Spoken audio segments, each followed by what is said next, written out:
Hello, everyone.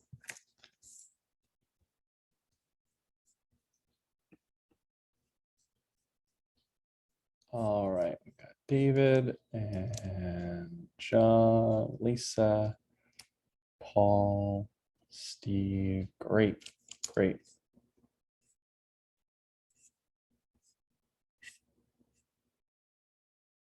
Craig, Matt. Excellent. Look at that. Kilgores and Brunswick are already ahead on the chatting. I haven't even invited everyone to. Perfect. You guys have done this before. I think everyone here actually has done one of these before. It's possible some people haven't, but I think you guys are all pros at this point.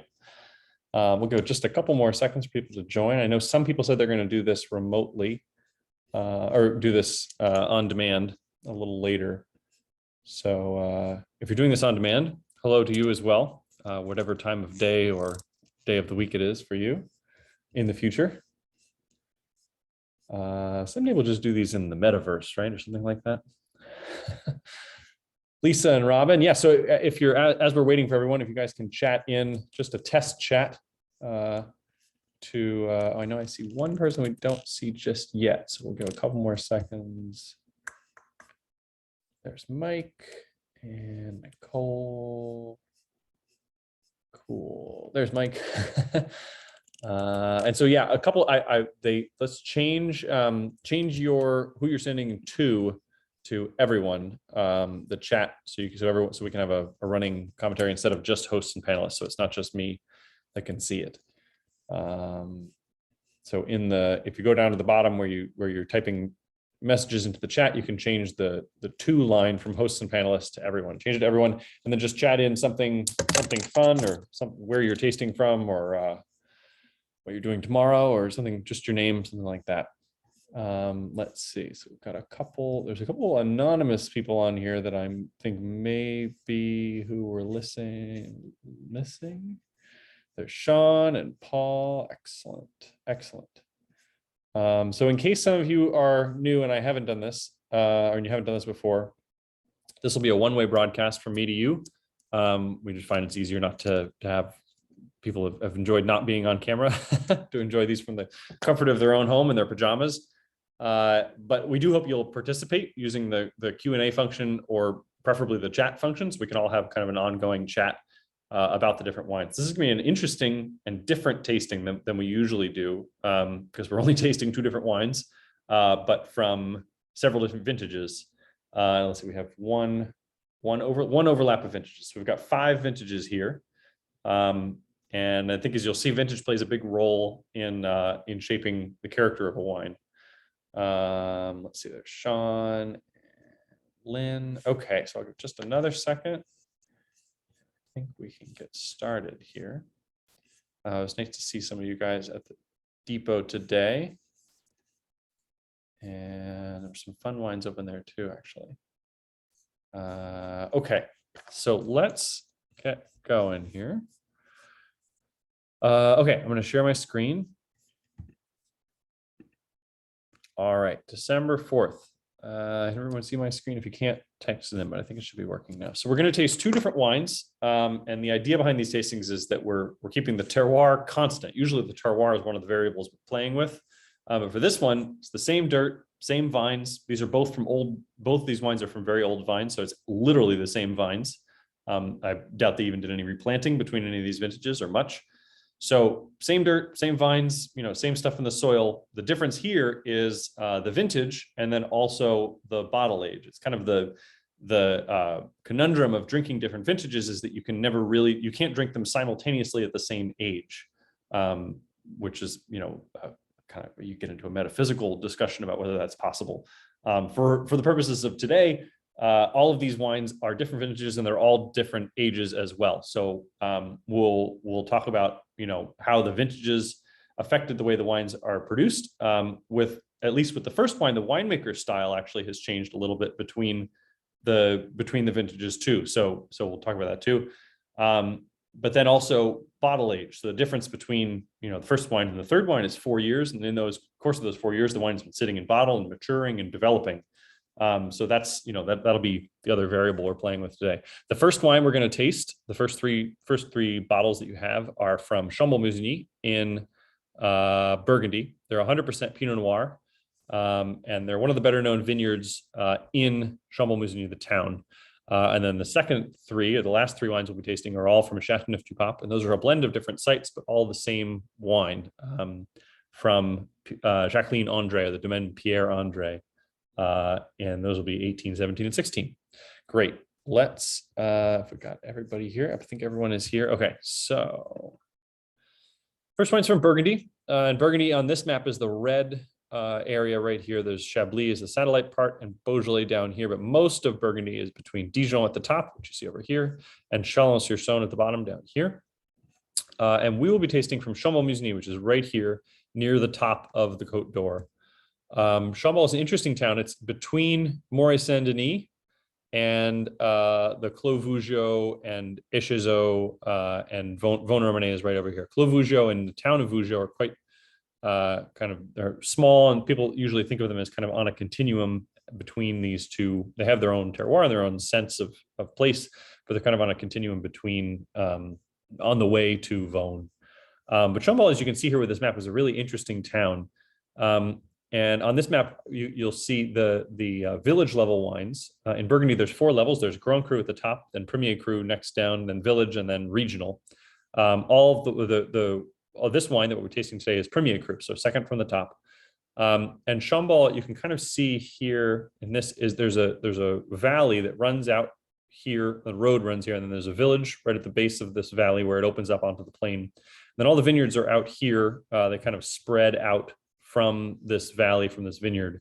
And you'll see in some of the pictures that these are two, kind of noticeable hills here. So the town of Chambord is wedged all the way into this valley. And it's interesting because it's a town that you really can't expand. You can't build much new there. As with most towns in France, it's very, very old. But physically, it's surrounded by very, valuable vineyards going this way. And then this way, there's 2 very large hills and a narrow valley out this way. So Bourseau, the producer that we're tasting with, has actually expanded because they kind of outgrew their old domain here, which is a beautiful, quite large old building, actually, right in the center of town that used to be the mayory, the town, the center of the town government. And I guess I think whether their family was involved or not is unclear. The Bourseau family has lived in Chambord-Musigny and made wine there of some sort since 1550. So they've been doing this for quite a while. They've got a whole number of vintages under their belt.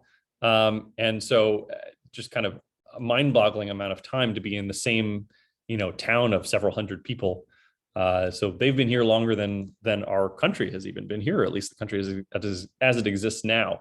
But they decided they needed to expand and they needed to upgrade their cellars. So they moved over here to Gilly-les-Citeaux, and there's this little kind of newish industrial park. In fact, I think it's right this road right here at the bottom of the map.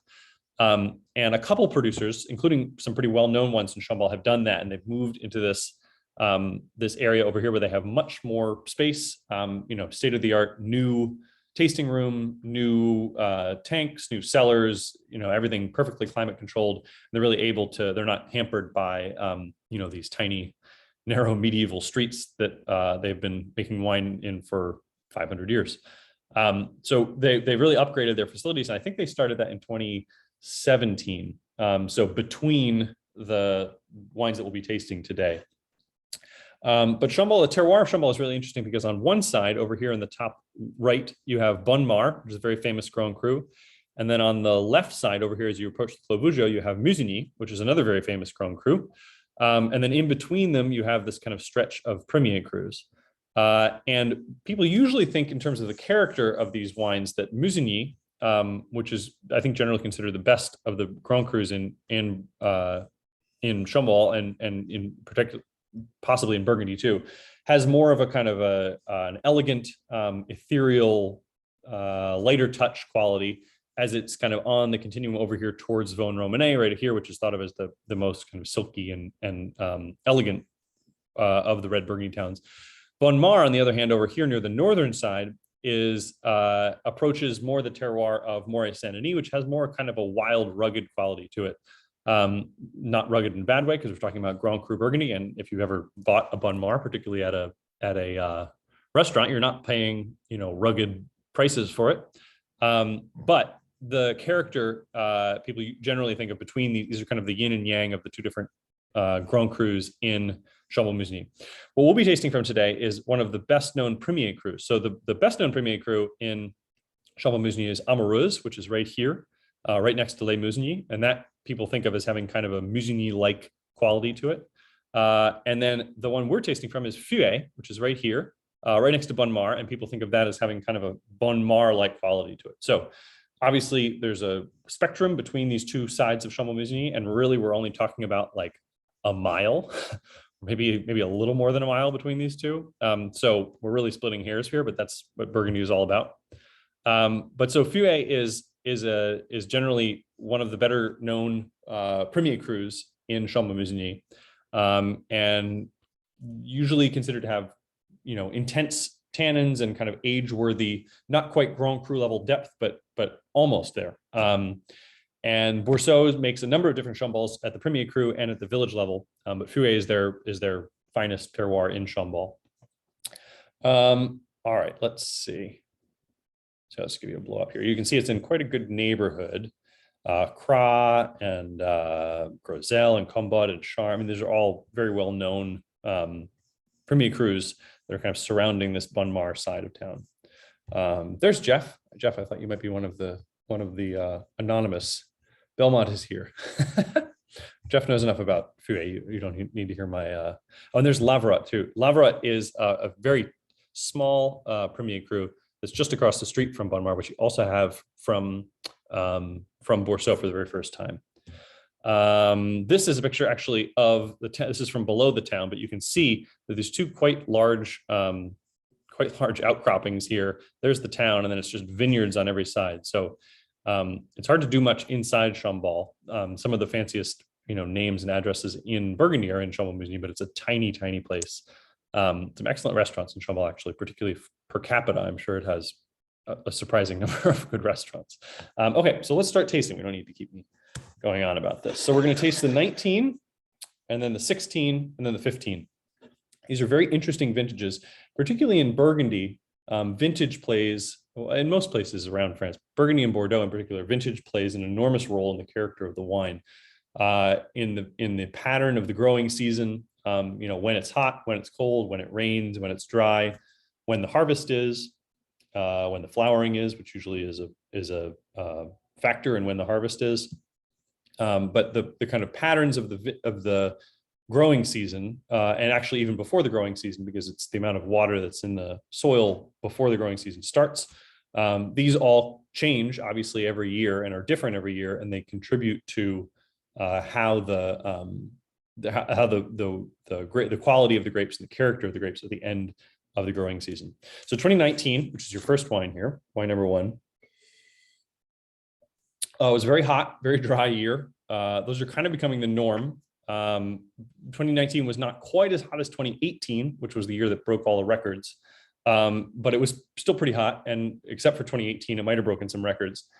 The thing about 2019 that sets it apart from 2018 in particular is that the flowering, which is when the vines produce the flowers, which become the fruit, happened. And it's typically thought of as the beginning of the growing season. You count 100 days usually between the flowering, or the average flowering date, and the harvest date, and that's usually the time that the vine takes to produce the grapes.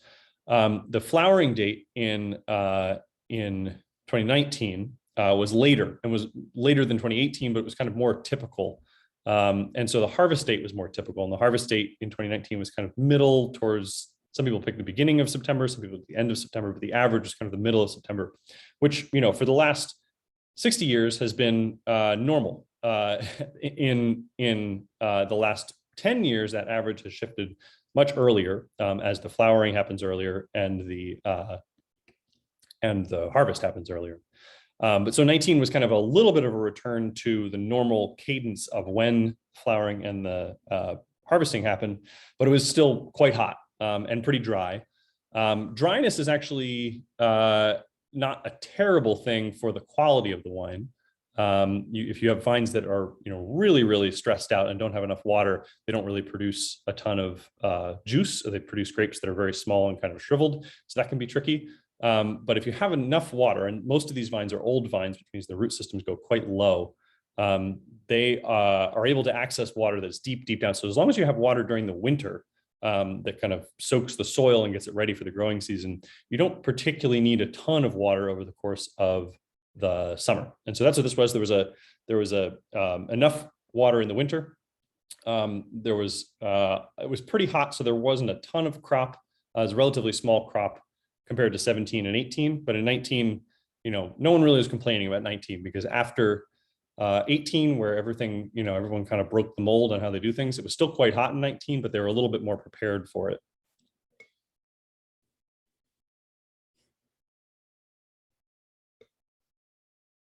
A nice nose, you can kind of smell stems in it. A little bit of a woodsy, stemmy smell. Nice dark fruit. You can see that kind of sauvage, wild quality that you get when you approach the Morris-Saint-Denis side. It's not I wouldn't call it, that's pretty, but I wouldn't call it an elegant nose. It has some kind of like punch and character to it.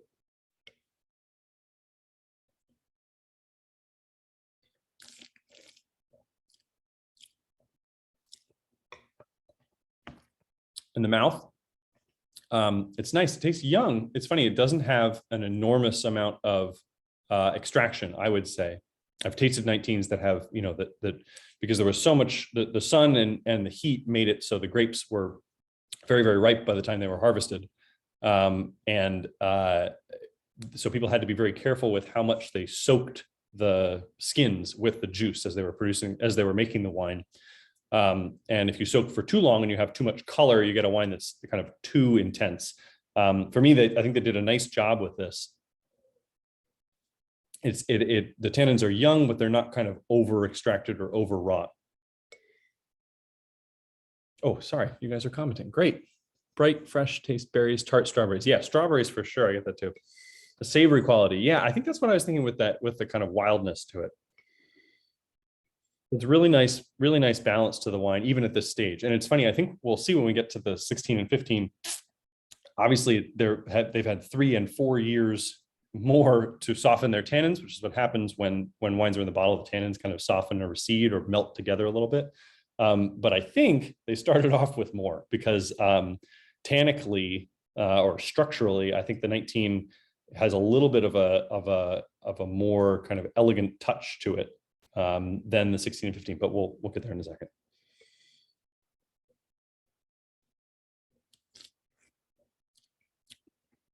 It's nice acidity to the wine too. Often when you have hot vintages, the wines will lack acidity. They'll have kind of tons of fruit and no kind of definition or no kind of direction to them. And actually, I'm pleased with the kind of focus of the wine. It seems nicely balanced. It's good, crisp freshness, clearly a lot of depth, but a nice kind of a nice balance to the wine, I think. Okay, so we're gonna move to 16. We're not skipping 17 and 18 for any reason except that we don't have any. Both lovely vintages, super different vintages. 18 was like the heat in 19, but even more so. And 17 was totally different, a much longer growing season, a much kind of less intensity. There was a little bit more rain during the summer, a little bit more rain towards the end of the growing season, which puffs up the grapes a little bit more. So the juice is a little bit less concentrated. The 17s, as you saw, if you came to the depot today and tasted the 17 from Michel Gros that we had open, 17s are just extraordinarily pretty, very young because of this kind of silky, easy quality. The tannins are not super wrought. I think people soaked a lot longer in 17 to try to get tannins out of it, but you can't really make up for, you can't invent tannins. The tannins have to come from the skin that's there. And so in 17, there were just less, there was more juice to skin ratio than in any of these vintages, which made it, so the wines just don't have the depth, but they're so charming. They have such a nice, they have a good acidity too, which makes them easy to drink now. Okay, so we're gonna move to 16. 16 was an extraordinarily difficult year in Burgundy, particularly in the Côte de Nuits. And here, I'll move to a map here so we can look at that. There we go. There was just about everything that could go wrong in the Côte Nui in Burgundy went wrong in 2016. They had mildew, they had frost, they had hail, they had drought, and they had too much rain, which led to the mildew at different points during the spring. I mean, it was just the worst possible growing season. They had at least 2 frosts, and some places, got hit with hail very late, kind of like June hail, and so it just destroyed the fruit. You can kind of deal with hail if it's in the winter or if it's in the early spring. Hail storms are they're often like, 4 or 5 minutes long, and then that's it, or even less. But they can just be devastating. And if they're big enough hailstones, they'll actually damage the vines themselves, particularly very, very old vines. I should say these are all from average 75-year-old vines. So vines planted in the 1940s. So the vines have been around for a long time.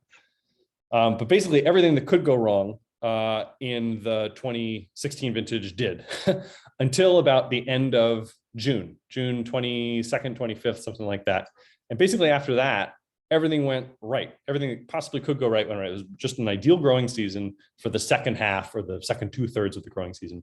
And there's an expression in Burgundy that your quantity is made in June and your quality is made in September or August. And that's definitely the case here, because the quality is fantastic in the 2016s, but there's just very little of them. There was very little juice. They produced a tiny, tiny crop. And depending on where you were with the hail and the other things, some people produced, were down like 60 or 70% for different cuvées. So a very tricky year for Burgundian growers. Much easier year to enjoy for Burgundian wine drinkers like us.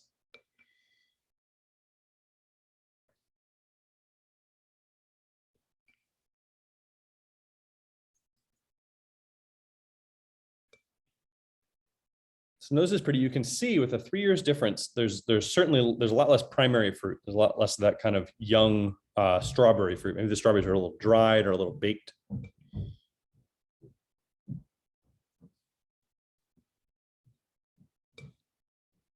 There's a nice kind of fine chalkiness to the nose too, that I think was not in the 19.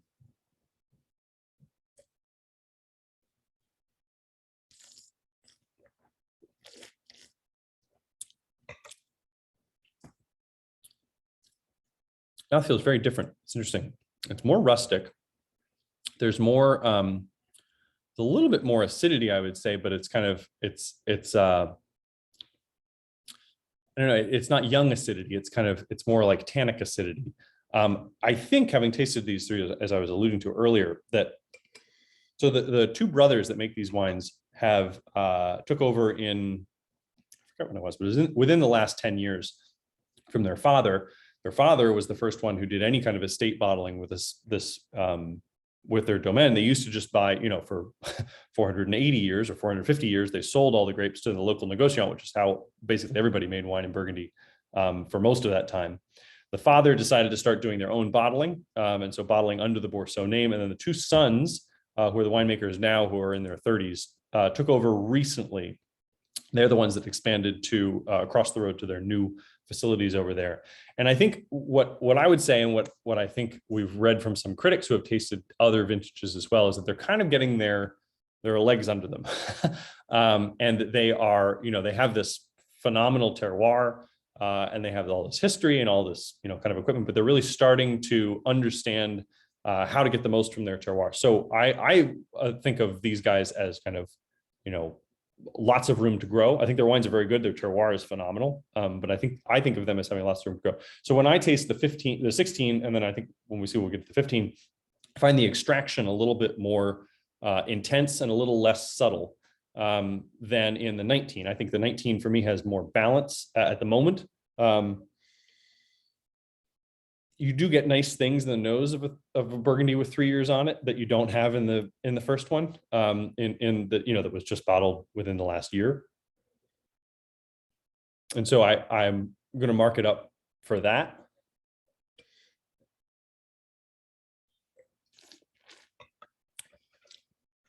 There's a certain more of kind of awkwardness in the mouth to me with this one.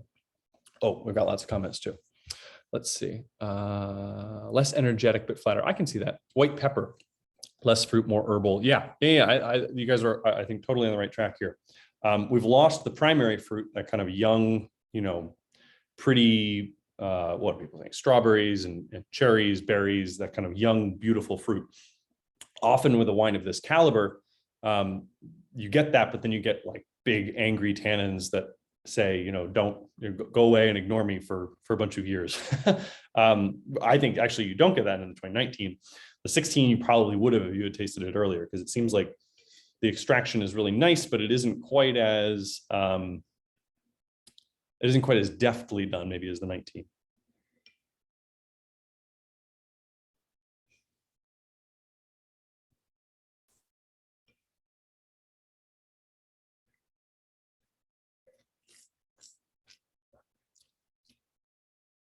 Nice tannic structure though.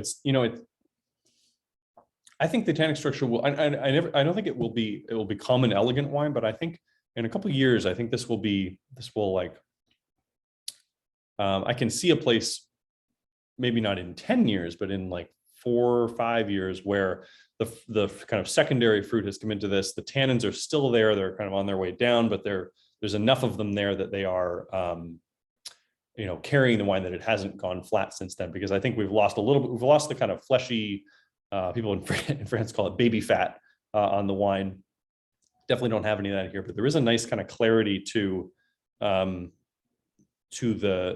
tannins and the fruit, and the acidity and the kind of earthiness are all, I think, nicely. They're there. Well, they're not playing nice. They're kind of arguing with each other at this point, but I think they might get there eventually. All right, let's try 15. So 15 is considered one of the better vintages in the last generation or half generation. Vintage of the generation is kind of a meme among Burgundy merchants, but 15 really truly was just about perfect. Everything went right. No hail, no frost. Really just about ideal conditions. People harvested, took their time, middle of September. Nice and dry. A problem you run into with the end, if you harvest too late in the year, which was a problem, in the 90s and kind of some vintages in the 2000s and in 2013 most recently. If you harvest too late, you run the risk of more rain, and with rain with rain comes humidity and mildew and kind of rot inside the grapes.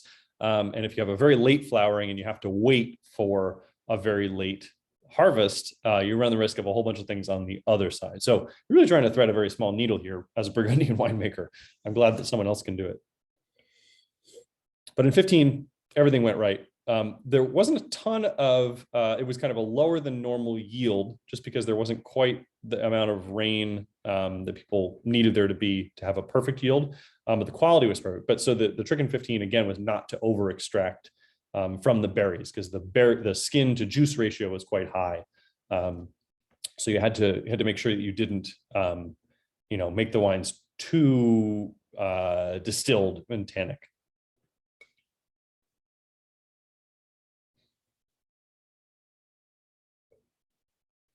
So definitely closer nose to the 16 than the 19, which makes sense. It's, the primary fruit of the 19. And if you can, go back and forth between these.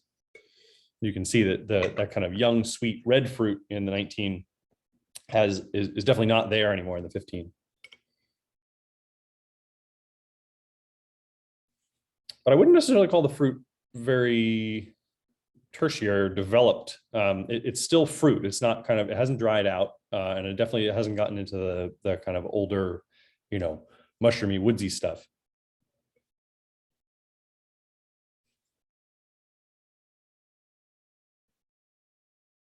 There's a nice kind of spice quality to it, like maybe cinnamon or something in there.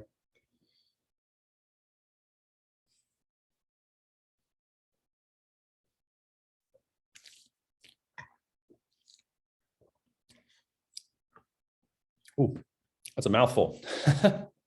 Yeah, in the mouth, you can see that tastes like a 15 in the mouth. Real, yeah, it's still there. You can feel it. My goodness. But nice balance to that too, in a totally different way from the 16. Definitely more present tannins, more extraction. And again, this is kind of early on in these brothers' tenure, or they might not have had the confidence, to pull the plug on extracting when they did, or stop the maceration or something in the cellar. Oh, but it's nice. It's got nice, real nice fruit. That's a long distance runner though, for sure.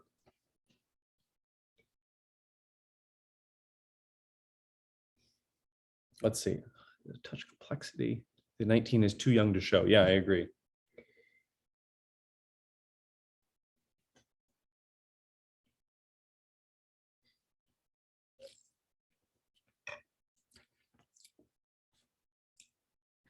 Yeah. Really interesting, the tannins between these three, actually. Because I think the tannins they're none of the, I don't mark any of them down for the tannins.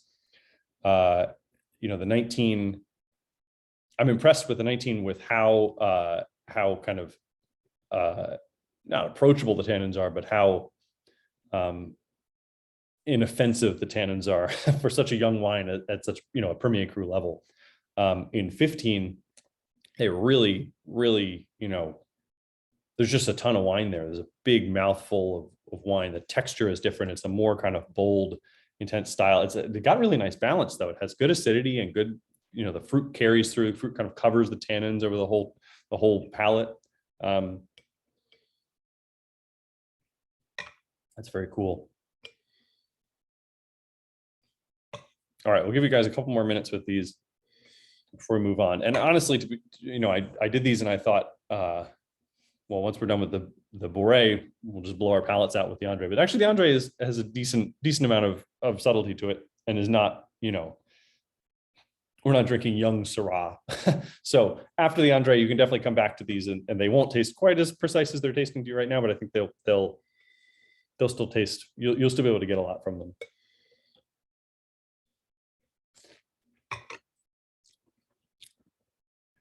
That's very interesting. And again, the trick with these is that you're drinking them at different ages, but from different vintages too.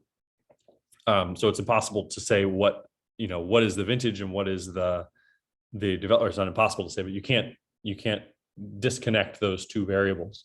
And so that's part of the fun of Burgundy, is that everything is just a moment in time. And you're drinking it today. In a year, these will all have more bottle age. The vintages won't change. The character of the vintage won't change, but they won't be the same wines as they are now. It's part of the magic of it. All right, I think I've got oh yeah, so this is a picture. Let's see, yeah. So this is a picture here, taken from where the green arrow is, north across the town to Fouet, which is where the yellow arrow is. So this is taken where the green arrow is. Here's the town, and this is the hillside of Fouet. So Bonnemar is right past here. Musny is over on our right. The town of Chambol is right here, and this is Fouet here. So you can see it's south, or it's east southeast facing. And just about the perfect exposition. It's interesting if you look at this. The structure of Chambol is kind of at the base of this valley. And this valley, there's an alluvial plain out here, a cone they call it, where all of over millennia, the minerals were washed down this valley here from runoff from these two valleys and washed out into here. So Chambol has quite a strong mineral content in the wines, which adds to the kind of to the silky subtlety of the wines of Chambol. It's what they're best known for. Let's see. Still a pucker and late palate to be a long distance runner. Yeah, I think 15. I'm pleased with all these actually. I think 15 in particular is going to be a long-lived wine. The 19, I'm not worried about how long it's going to live, but I'm worried about how good it's going to taste in a couple of years. That it might not live that long after that anyway. All right, I've got a poll for you. Let me try to find it. Oh, maybe I have to stop sharing. All right, hang on just a second.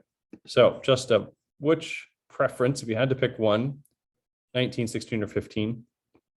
I'll launch that here and you guys can vote.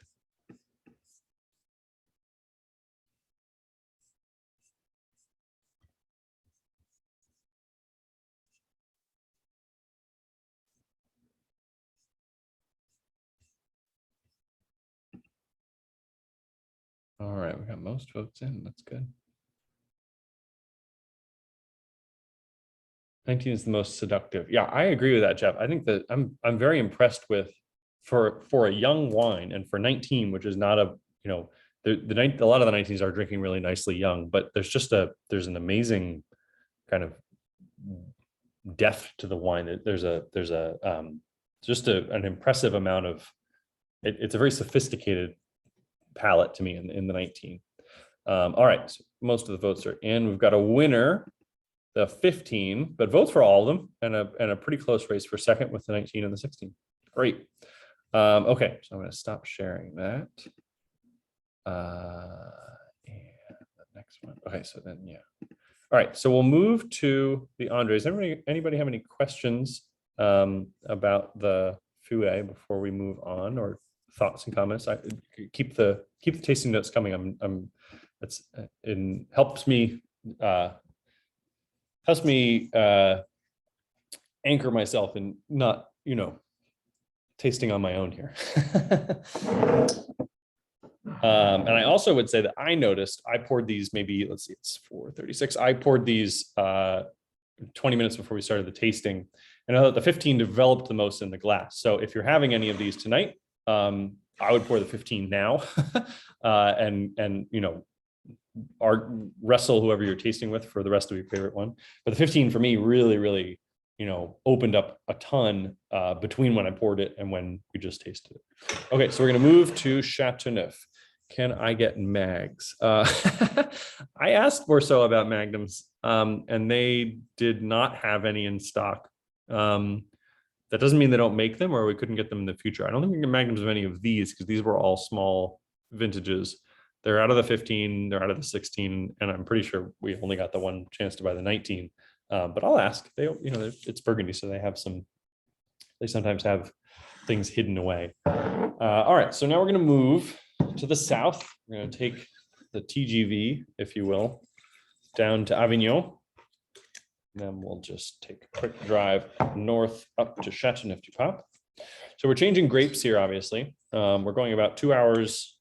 Well, TGV, it takes an hour and plus, due south to the Rhone Valley. And everything in the Rhone Valley, or almost everything in the Rhone Valley, is a blend of different grapes, predominantly Grenache. Grenache is the grape that most people grow in the southern Rhone Valley. Most people also grow a bunch of other grapes, but in much smaller quantities. But the main other grapes they grow are Syrah and Grenache. So Châteauneuf-du-Pape, you can see, is right here. It's down in the southern Rhone Valley, which is this orange part down near the Mediterranean. The Rhone River flows from Lyon, right here in the south of Beaujolais, due south through the northern Rhone, which is where most of the Syrah-based wines that we import are from, through the southern Rhone here. And the southern Rhone, the most famous town far and away in the southern Rhone is Châteauneuf-du-Pape, which is right here, about 20 minutes north of Avignon. Avignon is where when the papacy split in the middle of the last millennium, sometime, the Pope lived, or one of the popes lived in Avignon for a while. So it was the seat of Christendom or at least of the Catholic Church for quite a while. And then they reunited and went back to Rome. But a lovely castle in Avignon if you visit. Châteauneuf-du-Pape is about 20 minutes to the north. There used to be a castle in Châteauneuf-du-Pape, but and Châteauneuf is the new castle. Du-Pape is of the Pope, but it was blown up in World War II, I think. So it was around even within the last 80 years or 70 years, but it's no longer. There's a little bit of it left, but not much of it left. But Châteauneuf-du-Pape is the best known town in the southern Rhone. There are also towns across the valley: Baume-de-Venise, Vacqueyras, Gigondas, Rasteau, Séguret, Sablé, all these kinds of wines over here. But Châteauneuf is the best known town, and is the one that has the most age-worthy wines and the wines of the highest caliber that get the most attention. Our producer here, or our producer we're tasting from today, is Jacqueline Andre, and her father was the Pierre Andre, for whom the domaine is named. And she makes a single white and a single red, and she basically makes almost no white. So there's almost entirely one wine that she makes. All of her grapes from the entire appellation go into a single wine, and that's customary in the southern Rhone. Increasingly, you're seeing kind of luxury cuvées, or they'll take one and oak it a little bit more, or they'll do kind of other things like that. But the traditional way of making wine in the southern Rhone is that you just make an appellation-wide cuvée that represents the town as a whole. In Burgundy, obviously, you get much finer, smaller areas. But in Châteauneuf, traditionally they make one wine from the whole thing, and that's what they're doing. That's what Jacqueline Andre is doing here. She is completely committed to biodynamics and organics, and has been for a long time. They were the first organic certified domaine in Chateauneuf in 1980, and the first biodynamic certified one in 1992. So they've been that, biodynamics and organics and kind of natural low intervention winemaking is becoming more popular and becoming almost the norm these days. But these guys did it way before it was cool. And they have been practicing, this kind of straightforward, very low intervention winemaking for a long time. And part of the reason they do that is taking care of these wines these vines that are in this picture. These are 140-year-old Grenache vines. You can see they're so old that they can almost not stand up anymore. They have to be tied to these stakes. And they are in this sandy soil, as you can see, it's very sandy. And so they're pre-phylloxera, which means that phylloxera was a root louse that kind of obliterated most of the vineyards of France at the end of the 19th century. And in fact, most of the vines around France, even in the fanciest wines around France, are grafted. They're French vines grafted onto American rootstock, because the American rootstock for vines was resistant to this root louse, the phylloxera, that was eating and destroying all the vines of France. However, there are a couple places around France that have pre-phylloxera vines. Phylloxera didn't do very well in sandy soils. So this is this little plot here of pre-phylloxera Grenache vines. It's not an enormous production or part of her production, but it kind of gives you an idea of how they take care of, these vines don't produce a ton of grapes anymore. And I think I have another picture. It's not a very large vineyard, but they believe that, they haven't used chemicals on these vines since, the 50s. And they really treat them as members of the family. They tend to them as if they're part of the heritage, and Jacqueline would often think of them as her kind of inheritance, and her job is to protect these wines and protect these vines and care for them and help them continue to produce into what is really remarkable old age for vines. So her vines have an average, because she takes them from different plots all over the town, of 70 years. So still quite old, but this is certainly at the old end. Let's see, Sean says a quick smell across all three is interesting. Good. Yeah, I hope you guys aren't waiting for me to do all this. I'm just going to blabber on here. So now we're tasting 18, 17, and 16. What's interesting in the South, the vintage variation, while it exists, is probably less pronounced than in the North in Burgundy. There's just a lot more sun and a lot more wind in the South. So it's generally easier to make more consistent wines in the South of France than it is in the North, because they're just not prone to the same problems or fluctuations in the growing cycle that they have in Champagne or Bordeaux or Burgundy or the Loire. They have lots of sun. It's always hot. It's always been hot there. It's getting hotter, so they're kind of adapting to new heat waves and new amounts of sunlight. But it's always been hot there. So the vines they grow are Grenache and Syrah and Mourvedre, which are all adapted to very warm climates. And they also they're just used to. There's also a wind that blows pretty consistently every year, called the Mistral, through the region for much of the growing season, and is very healthy for the grapes. It helps dry them out. So if there is any kind of rain or any kind of humidity, the wind is a very dry wind, which helps clean the grapes, helps dry them out. So you really aren't prone to the same problems that you are in the North. That said, in 18 and 17 in particular, they had really tricky years in the South, particularly with Grenache, which is, I think it's, normally Andre's wine is 80 to 90% Grenache. So big deal to have a problem with your Grenache. 18 had a kind of a cool spring, but a warm, a cool beginning to the spring, but a warm kind of end of the spring. They aren't really prone to frost issues in the south the way they are in the north, but the wind didn't show up in 2018. So there was huge problems with mildew because you can imagine it's warm there. So if it's wet and there isn't the wind, they have problems with that. So Grenache, a lot of places lost, here, wrote this down, lost a lot of Grenache. The other problem with Grenache is that the grapes have very tight clusters. So the grapes themselves are very close together. So they're more prone to mildew as well. So a lot of people lost a lot of grapes early on in the season, the Grenache grapes in 2018. And so these wines, along with 18 and 17, both have a little bit more Syrah and Mourvedre than they often do. 16 was kind of an ideal growing season in the south for Grenache, and so 16 will be more kind of a classic blend of how they are. But so yeah, let's taste through these. This is Jacqueline here talking about her. She calls them her Grande Dame.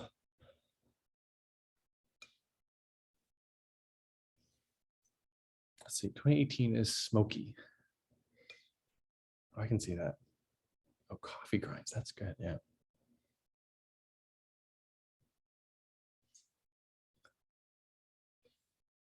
We have a producer we've worked with in Châteauneuf-du-Pape for a while, and Châteauneuf-du-Pape, usually a lot of wines that are meant to age have kind of a youthful period, and then they'll go quiet for a couple of years, and then they'll have a second life where they have a different character and a little, more secondary aromas and more kind of earthiness, a little less fruit.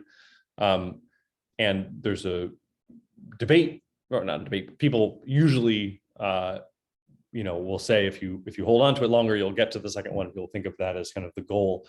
But we asked one of our winemakers we've worked with for a while when they prefer to drink their Chateauneuf that they make, and the wife said early, or the wife said late, and the husband said early. So it really is personal preference. So this would be kind of early in the Chateauneuf realm of these, or at least the 18 is early. And if you depending on the vintage, some of them will shut down for longer or shut down more dramatically, and then they'll kind of open back up and have a second life. There's a beautiful perfume in the 18, isn't there?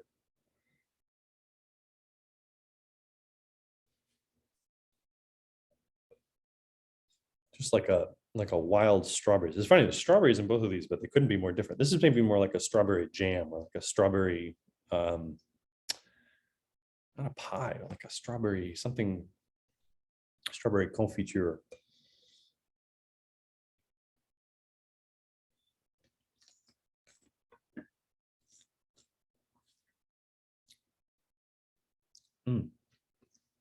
Oh, that's delicious.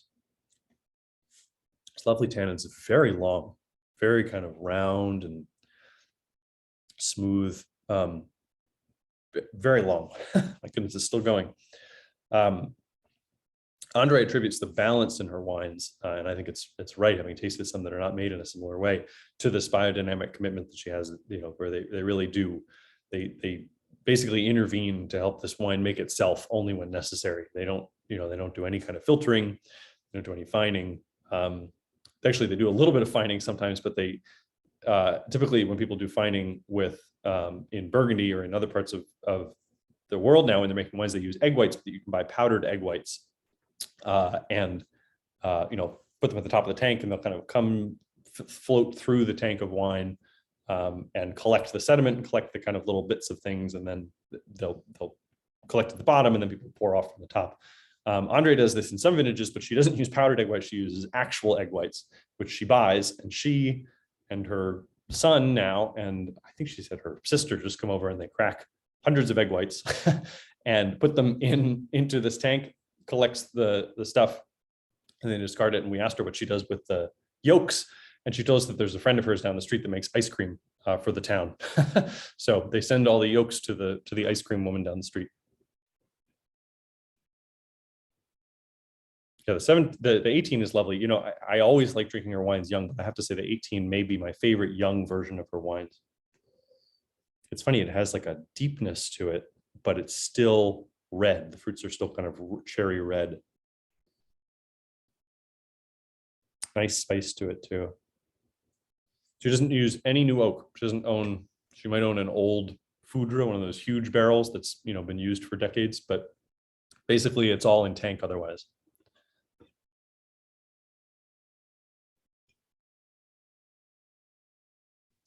Yeah, I agree, Sean. The freshness, maybe that's why I like this wine the best of her recent. Usually when her wine comes, it's great, but you can kind of see into the future. But with the 18, it's just such a pleasant glass today, I think. And I think it might be the freshness that there's more kind of balance to the wine. Maybe there is sometimes.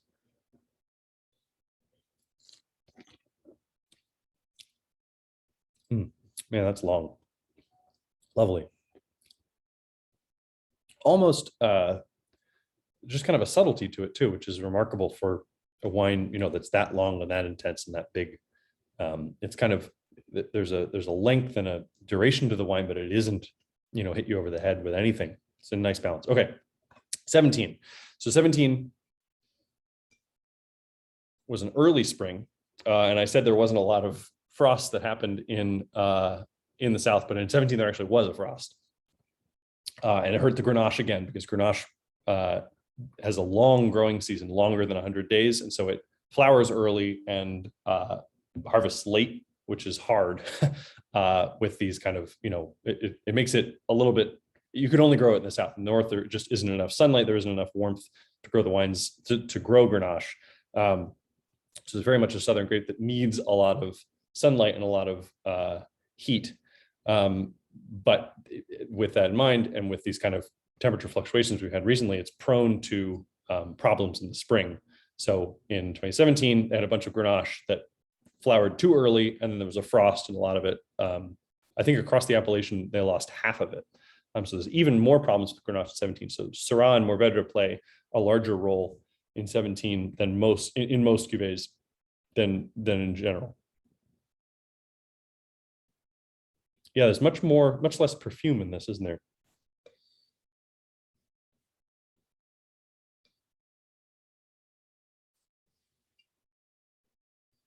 Someone said licorice. Was that about the 17? Yeah, totally agree. I can definitely see that. Almost like an herbal licorice to it, like a, I don't know, what is the herb that's almost like tarragon maybe, or something like that.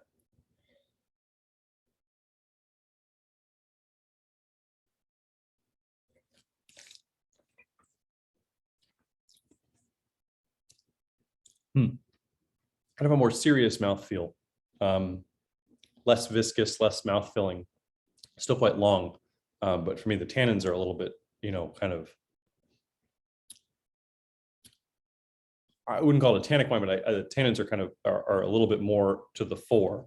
They're not lacking in the 18, but the fruit kind of just blows them over, or weighs them.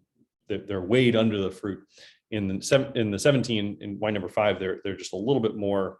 They kind of poke out a little bit more. It's a nice direction to the wine, that they give the wine a kind of a flow.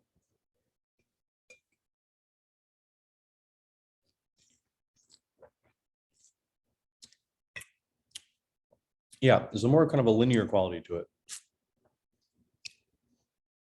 It's really nice too, though. And there's a nice definition. I don't know, maybe it's more of a, maybe I'd have the had the Chateauneuf pop by myself, or by itself, while I was making dinner, and then the 17 with dinner, the 18 before dinner, 17 with dinner, because there's more of a, just kind of more assertiveness in the 17 for me. Probably less alcohol, less kind of length and big voluminous texture to it, but more presence.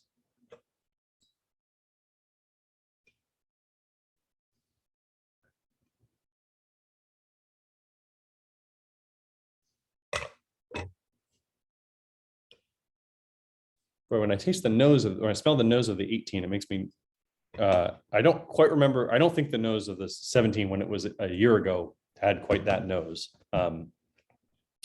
If it did, it makes me want to drink all the 18 right now. And the 17 is kind of creeping open a little bit more now. Okay, 16.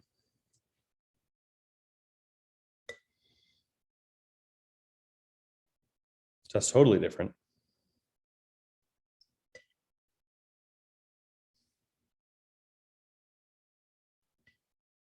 It's kind of a brighter quality to it.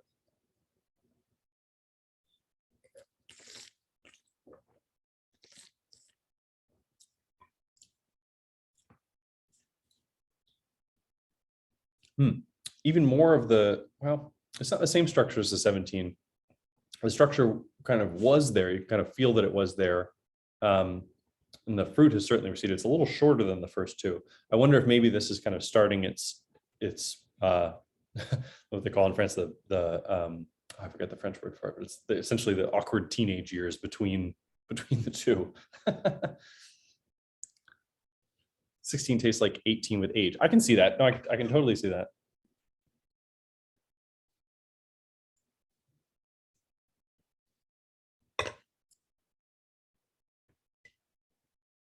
Yeah, there's kind of a similar, the licorice that's in 17 is not to the same degree in 18 or 16. That the 17 kind of stands out a little bit. It's just more of a serious, or more of a, yeah, a little bit more serious.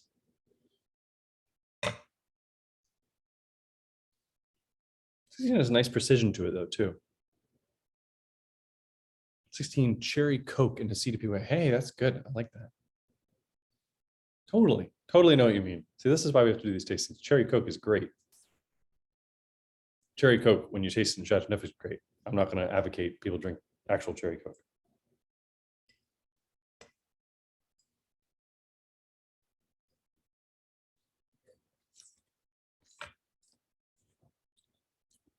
Yeah, 16 for me it's kind of wound down a little bit. Not winding down like at the end of its life, but it doesn't have the fruit of 18. I think 16 maybe I might put 16 aside for a little bit, because it has a nice, it doesn't have the primary fruit that 18 has, but it has a really nice shape to it and a really nice kind of definition, and it has a nice kind of contour to it. When it hits the palate, it's you taste Chateauneuf, it's broad, but it isn't kind of lackadaisical. It's not like everywhere on your palate. It has some nice focus to it too. Let's see. 17 is the odd man of the three in a good way. Yeah, I think I agree. I think we're in agreement here. 18 and 16 are kind of a piece. 17 is whether it's the vintage or whether it's its age in a different place. Yeah, the nose in the 17. Yeah, boy, that's good. 16 is just an awkward teenager right now. Great vintage. Yeah, I think that's right. I'm not worried at all about the 16. I think it's just kind of starting into its adolescence, shall we say. There's a very interesting, in fact, I'll send it in the follow-up email. There's a very interesting graph that I've found, or a couple graphs that not Wine Searcher, Cellar Tracker did, where they took a single wine and tracked people's scores of it over the course of 30 years. And then they attracted, each line was one vintage, and how people tracked it. And it was amazing to see the trajectory of the wines. In Burgundy, they often start out popular and they're no good. People mark them down for a couple of years and then they get really good. But then they also trail off if they get too old. Some younger wines, like there was a Napa Cab they had that was, marked very low in the beginning and then really, really high about 5 years, and then just fell off after 10 years. So it was kind of a younger drinking wine. Really interesting to see the shape of it. Chateauneuf, I would say, probably has a U curve to it. It might have a little bit longer first leg of the U than a couple others, because I think Chateauneuf, in its youth, really does. And 16 is an excellent year in Chateauneuf du Pape, and so it's perhaps shut down earlier and longer than some others might. But the young Chateauneuf is just gorgeous wine. And if you've had old Chateauneuf, you see, it doesn't taste anything like this. It's kind of the other side of the coin. But if you can get there, it's really impressive stuff. Let's see. Yeah, I'll send this. The wine ratings over time is very, very cool. So they should add to their service for wines that have aging patterns. Yeah, I think that's where they're going with it. I think they've hired a new data guy, and this was kind of his first thing that they're going to have him do. It was very, very cool. Just it's one of those things where you can look at it and you can hear about it, but when you see it visually graphed out, it was a perfect use of a visual aid to really show like what that looks like. What I was amazed at too was the narrowness of most of the bands between good vintages and bad vintages, particularly in Bordeaux, because people think of, the great vintages of Bordeaux is here and the kind of off vintages here, and at least price wise, you can get several times degree between them. But really, for most of the wines that they showed, it was a pretty narrow band going, definitely the top vintages were higher and the lower vintages were lower, but it wasn't like a huge spread between the top two. Anyway, I thought it was very interesting. There is a consistency. Someone said this before. There's a really nice consistency in these three wines, though. You can see, and if you can't see, pour yourself some of the Fouet or open another Chateau Neuf du Pape. Because again, we're splitting hairs between these three, and so the differences are what we're accentuating. But there is a nice consistency of balance and of, kind of shape and almost spirit of these wines that you can see from 18 to 17 to 16.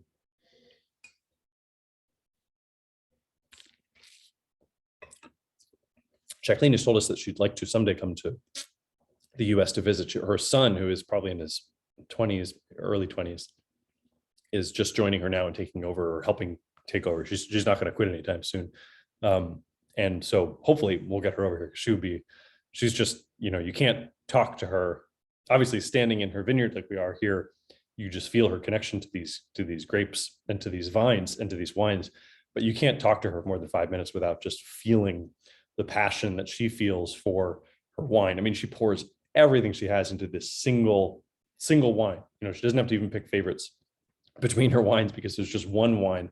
All of her energy, all of her grapes are all distilled into a single one. And in years, I think 2014, recently is 2014. Yeah, 2014, she decided that it was a tough year in Chateau Neuf. There was a lot of rain, particularly at the end of the harvest. She decided that that's her name on the label. And the wine wasn't up to her standards, so she made not a drop of her wine in 2014. She sold it all to a negociant, which made it into Côte du Rhône, which obviously as a financial prospect is quite a hit, taking an entire year when you only have a single wine and just selling it all off. So she's her commitment to quality and commitment to consistency and kind of integrity in her winemaking is just second to none. So I hope we can get over here someday. Let's see, perfume and balance of the 17 are very persuasive. I think the 17 is really, I have a soft spot for the 18. What the 17 is adding really, really nice things. All right, I think so we're already past 5 here, my goodness. This was a longer tasting than usual, so thank you guys for sticking with it, but it's fun to do all these 6, and it's fun to do 3 at a time. Let me do a quick poll to see what people's thoughts were on the Andre. And I hope that me talking about my preferences doesn't color what you guys think.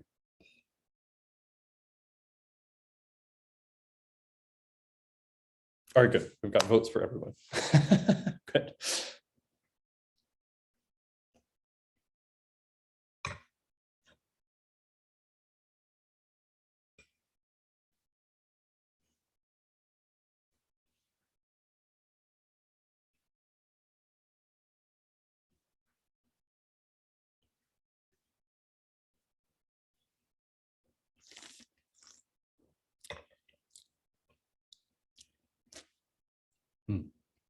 That's nice. All right. Oh, look at that. 100% people answered. Perfect. Okay. So we'll show the results. We've got 2 votes for the 18, 8 votes for the 17, which is the winner, 6 votes for the 16. Excellent.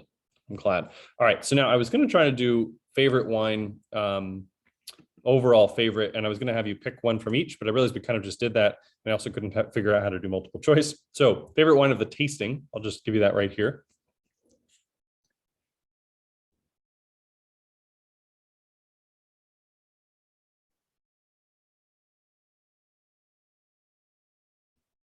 This is very interesting.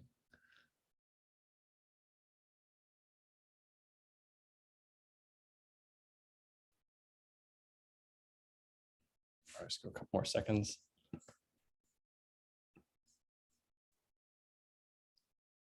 And okay, I think that's everybody. So we've got votes for almost everything, which is pretty cool. The winner is the Fouet 15, but we have a couple votes for the, let's see, next is the Chateauneuf 17, then the Feuillet 19, and then a vote each for the Feuillet 16 and the Chateauneuf 16. Very interesting. Very cool. All right, now we'll do the value. So you'll see there's quite a big price difference between Burgundy and Chateauneuf. And when you look at them like this and you look at how good these are, I don't know, Burgundy is much more in demand and much less in supply. So you can see where that's headed. But I'll launch this value poll so you guys see what these are. So the Feuillet 19 and 16 are both 125 a bottle. The Feuillet 15 is 135 a bottle. And the Chateauneufs are 59 and 58 and 58. Yeah, I mean, this is kind of as Sean's pointing out, it's an odd comparison because, you know, it really is apples and oranges. We haven't left France, but basically we've changed everything else about these wines, and you might as well be in two different countries between the two of them. But it's interesting to see, you know, interesting to see where these land on the price spectrum when you're holding, you know, all the other things constant.